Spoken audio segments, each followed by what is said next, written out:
चले जब रहिया में दल कहता झूला में से दूर की ओर फल कहता।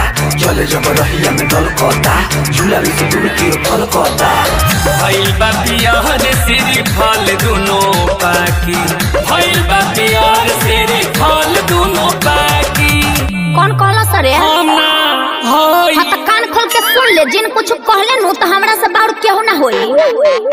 जेता के ताके रे है पड़ता के छोड़ब न हम एको करमया जब करबा के। जेता के ताके रे है पड़ता के छोड़ब न हम एको करमया जब करबा के।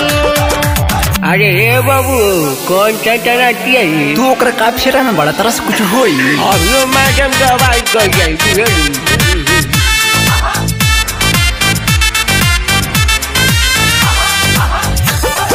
Music by Puneet Bihari.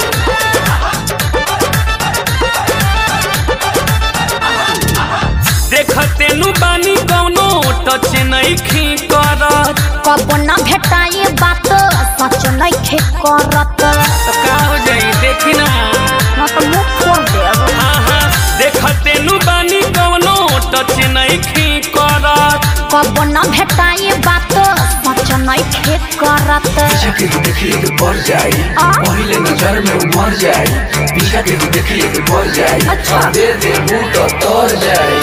हड़की बनावो जानी झूठो हमसे हाकी। हड़की बनावो जानी झूठो हमसे हाकी।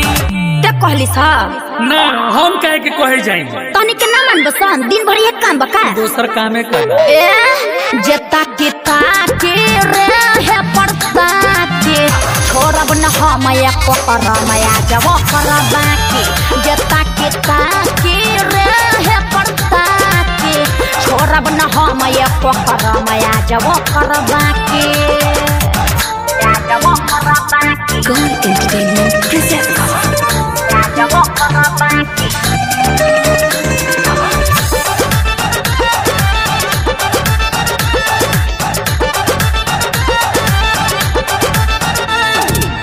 ससी गोस्वामी खैले पुनीत बिहारी।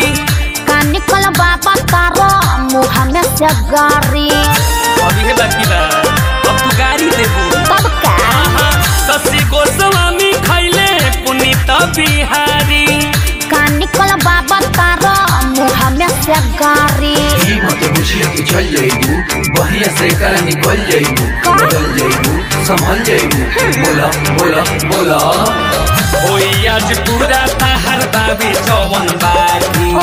होई आज पूरा तहर बाबे जवन बाकी। तनी के ना मन बसा ये जैसे भगवत सकी ना रे। हमनी के का कर दिन से तारा दिन भर ही करे के बा। तू कर आना तो देख के करवाव। जेता के ताके रे है पड़ता के छोड़ब न हम एको करमया जब करबा के।